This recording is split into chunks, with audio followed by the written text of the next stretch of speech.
Creating great content can be hard and time-consuming if you don't feel prepared. That's why it's important to have go-to places for inspiration and keep a stockpile of content ideas so you can reach into when you have creative block. As you come across social media posts or advertisements that you like, save them, screenshot them, do whatever you have to do. As a business owner and a content creator, you need to change the way that you interact on social media and other platforms. Maybe you're used to tuning out advertisements. I mean, who doesn't? But paying attention could spark an idea for your own advertisement. Same goes for social media content. On today's episode of The Obsessed Marketer, we talk to a content master and graphic designer, Marisa Fritzemeier.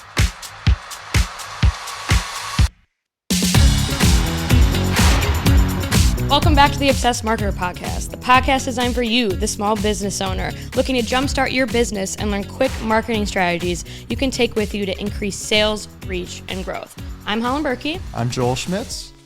How are you doing today, Holland? I'm doing good. I'm excited. This is a podcast that I'm excited to do because I didn't get to do the branding one, but that's okay. So this is kind of in that same realm.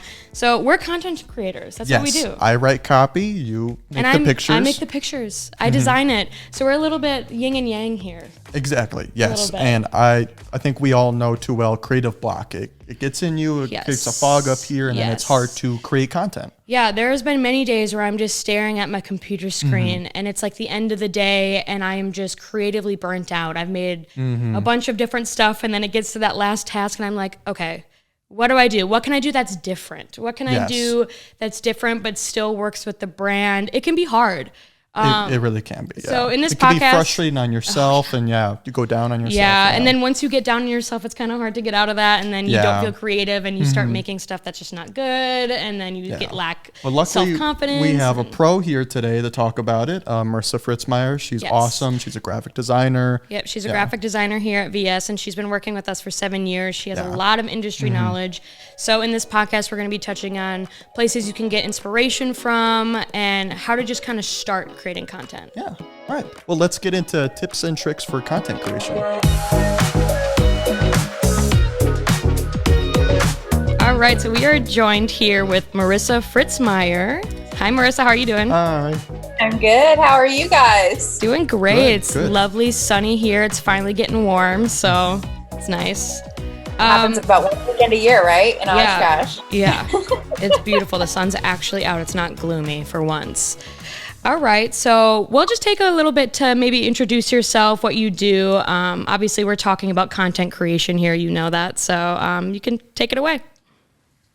Well, like you guys said, my name is Marisa Fritzemeier. I work for Viral Solutions. I've worked here for 7 years. I started as the humble Facebook poster. I kind of got a little side hustle going to kind of help me through school, and I ended up growing and began taking classes and learning design. And over 7 years, have grown not just as a designer, but as a designer who cares about data, and as a designer who cares about marketing. And they really are, when they work together, they work well together. When they don't work well together, those three pieces kind of are at odds. And so I've learned a lot in the last 7 years about marketing and design. Wow. Well, as you can see, she knows what she's talking about. She's a content creator. She's a master of it. Yeah, she's not just here making pretty pictures, though. She's making them with a purpose. It's all about making stuff with a purpose, right? Yes, exactly. So let's just start off. How do you get inspired to make content? Yeah, I mean, I think one of the things you have to consider is that it's not necessarily what you enjoy as a designer. You really have to study the style guide that's already prepared for you, if there is one. And that's like it's luck of the draw. Sometimes when you're in design, you don't always get that beautiful style guide. But a lot of times you can go and study what the client's already creating. Another thing that I would say, and something that we do at Viral Solutions always, is we create a customer avatar, which is really basically evaluating the audience, looking at who we're really speaking to, and then creating visual content that speaks to their needs, that speaks to their pain points, that speaks to their fears, that speaks to their the things they want to gain from whatever it is that you're buying from, and also like just the logic of like how your product is going to help them. And so anytime I'm creating content, it's really with the audience that I'm speaking to in mind. So that depends on an age bracket, that depends on gender sometimes. So all of that does definitely inspire. inspire that. I think also the journey I'm trying to take people on. A lot of times we talk in marketing about the customer's journey. And so once you understand who the customer is, you also as a marketer are looking at what journey you want them to experience. And so you need to look at wherever that piece of content is landing for them, whether that means they're like they're first interacting with your brand, or if they're like already like a brand evangelist, love your brand, always promoting your brand. You kind of want to see where they're at in the journey to what you're kind of positioning them with, and what your imagery and what your style and what you're trying to say to them. Brand evangelists are going to look for things that inspire them that they can share with their friends. And so your top of funnel people are really like, I've got a pain, I need some help me right away, So those are the things that help inspire content. The audience that you're serving is really your greatest inspiration.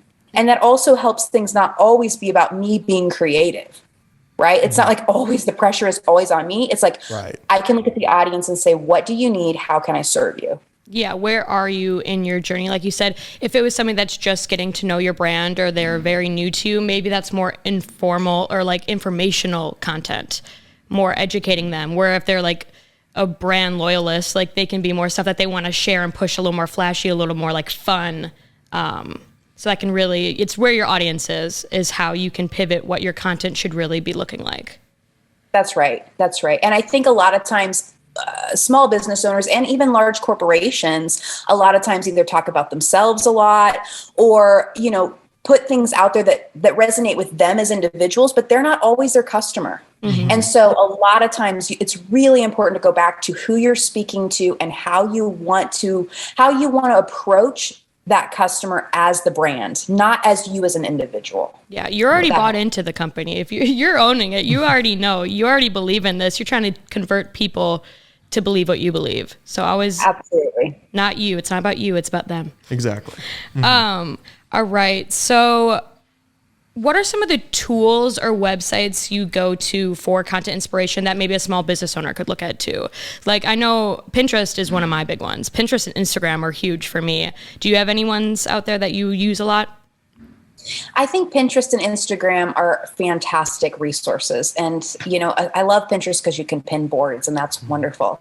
I think, a lot of people are starting to, aside from designers or aside from, small businesses are starting to use Canva. And Canva, although it's like a place where you can create some collateral for yourself easily, it's also a great source of inspiration. They have tons of templates, tons of ideas, tons of ways to use, different types of content. So it's just kind of a fun place to go and scroll. I think also another place that I look at is a place called Creative Market. And they're just a place where you can buy just a lot of different fonts and styles and ideas, but really they have just a lot of just really great advertising that kind of gives you some ideas for what's modern, what's hip, what's in the know.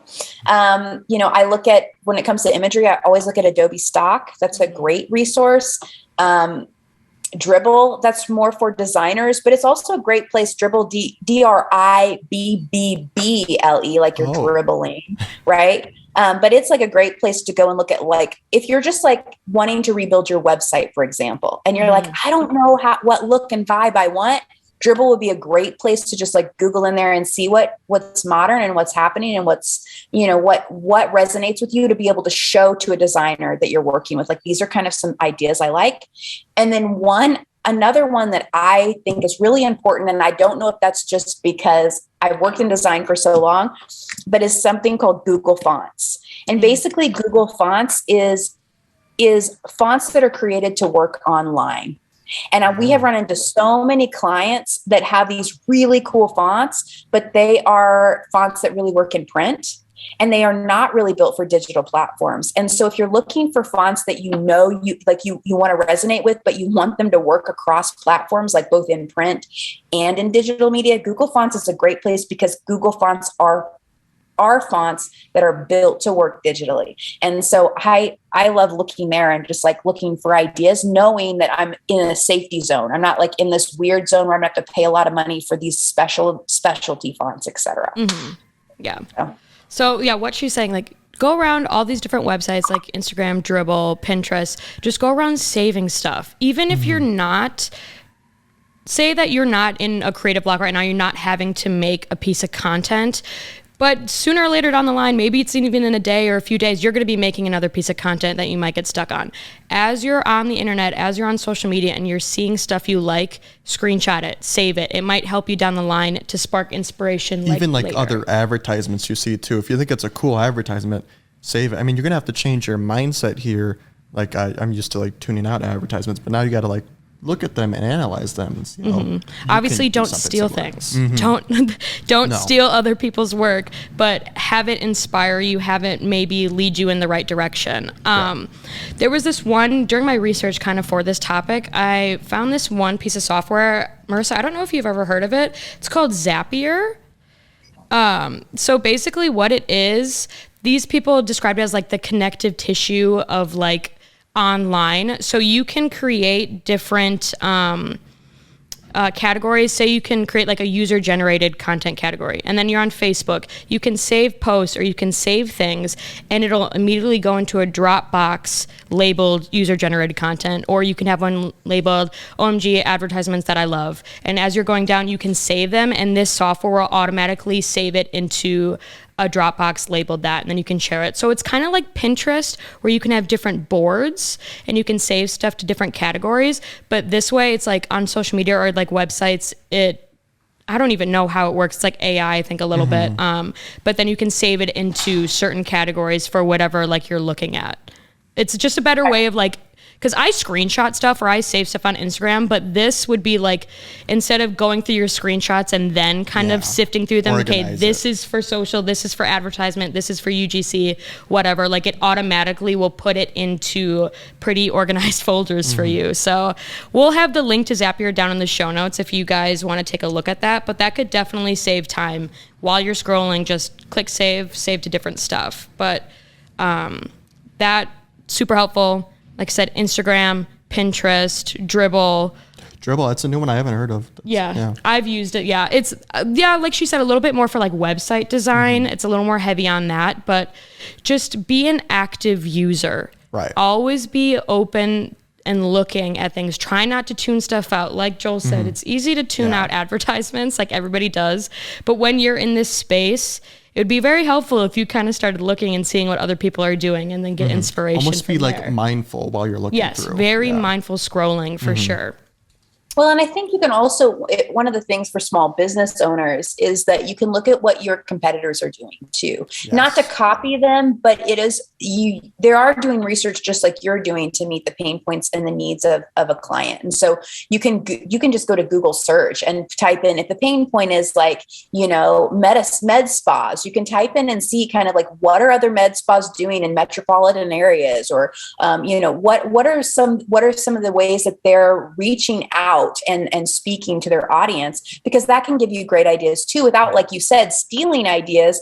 You can kind of get some inspiration there from what your competitors are doing. Absolutely. And they're looking at you for inspiration as well. Yeah. One thing with looking at your competitors is great. One thing, it depends on what market you're in, but if you're like a brick and mortar store, or I would suggest maybe looking at competitors in that industry, but maybe not locally, because you don't want to start blending in with your local competitors. You want to stand out. So maybe like here in Oshkosh, if you were like a salon here, maybe don't look at like what your competitors directly in Oshkosh are doing, because you don't want to blend in with your direct competition. Look at what salons are doing in Chicago, or maybe on the West Coast, East Coast. Like, try to separate yourself, because if you just start kind of making content similar to your direct competitors, it's just going to all blend together, and maybe people will see your content and think it's one of your competitors down the street. Like, you don't know. And I think it's just such a blend, because you can also,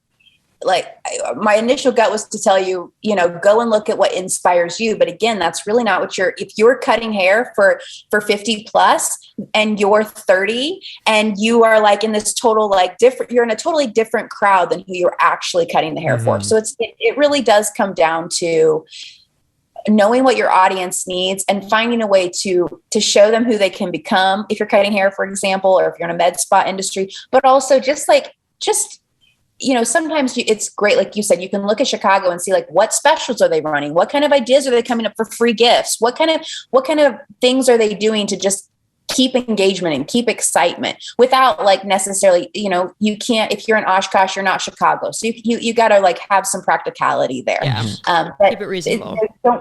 Keep it reasonable. So does your process change at all between pieces of content?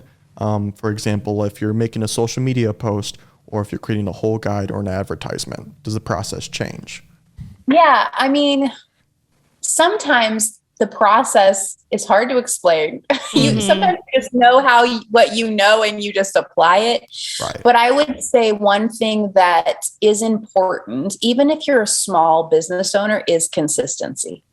So you have to look at yourself or your brand as if it's a human being that is reaching out to people consistently.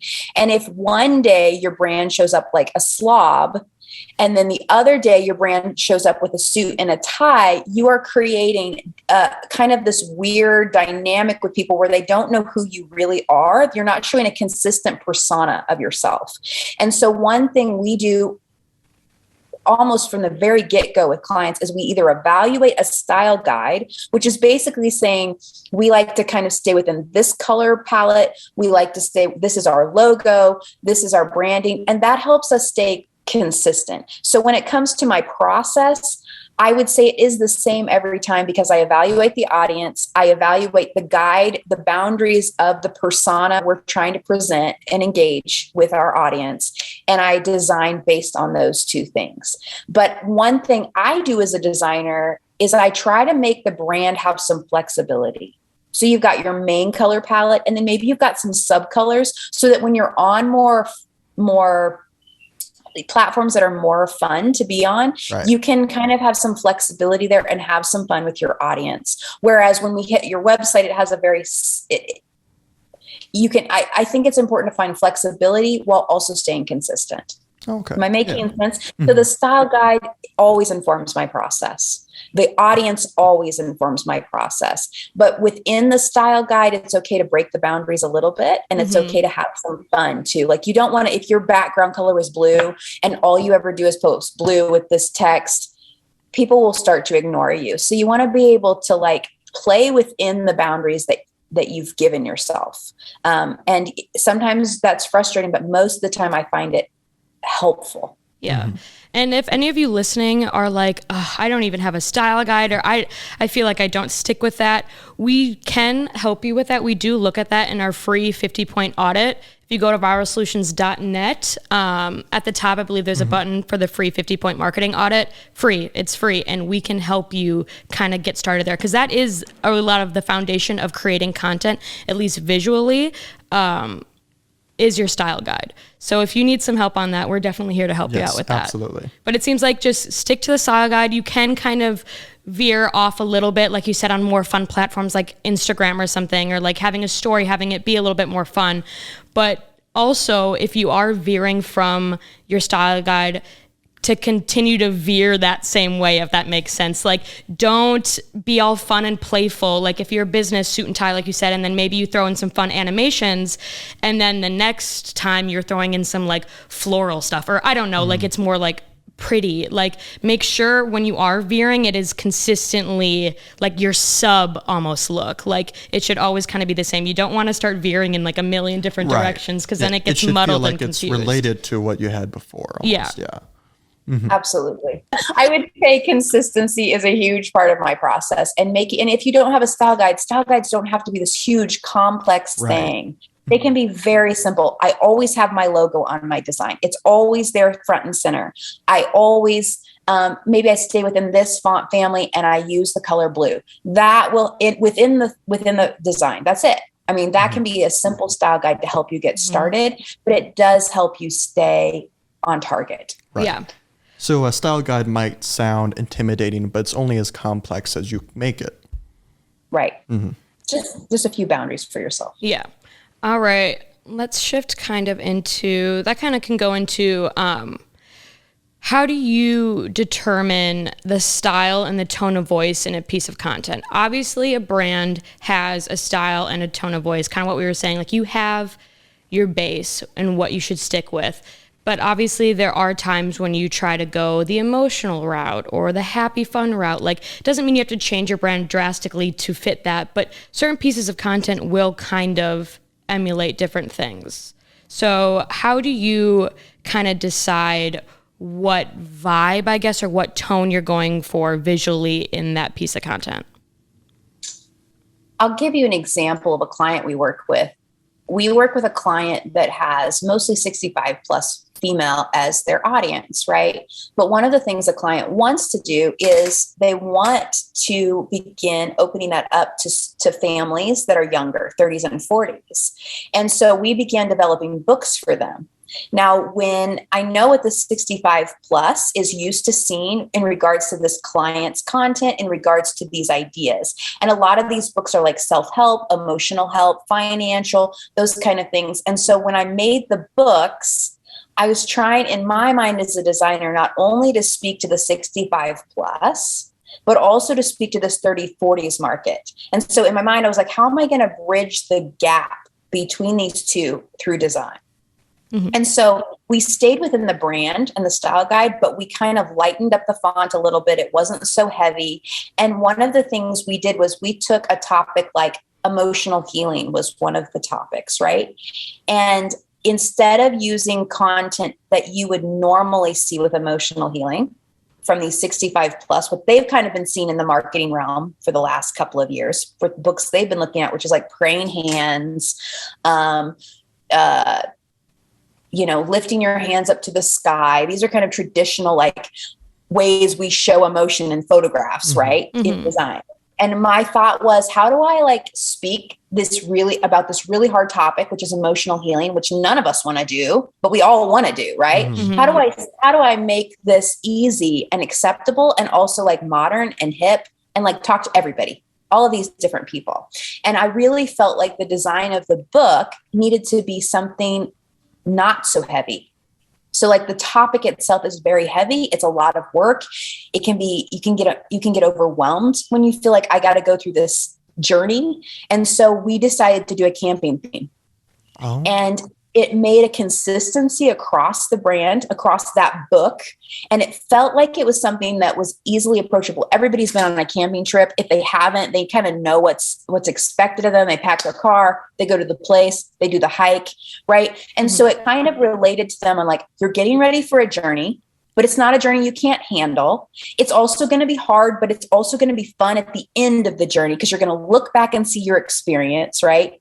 You're going to remember that snake you ran into and be like, oh my gosh, I never thought I could see a snake in my life, but I saw it and I survived. And like, now I can live to tell about it, right? So I tried to find a theme that spoke to the 65 plus audience, this younger audience, and merged between the two, and helped set the tone. And so I think with setting the tone, that content, the natural bent for a designer would just be like heavy-handed imagery, really kind of like deep and serious, serious, right? But as a designer, I looked to the goal of the client, which was to help people feel safe enough to have a journey where they got some transformation in their life. Mm-hmm. And so as a designer, instead of looking at their pain point here, I looked at what's the goal of the design. Yeah. So that is one area where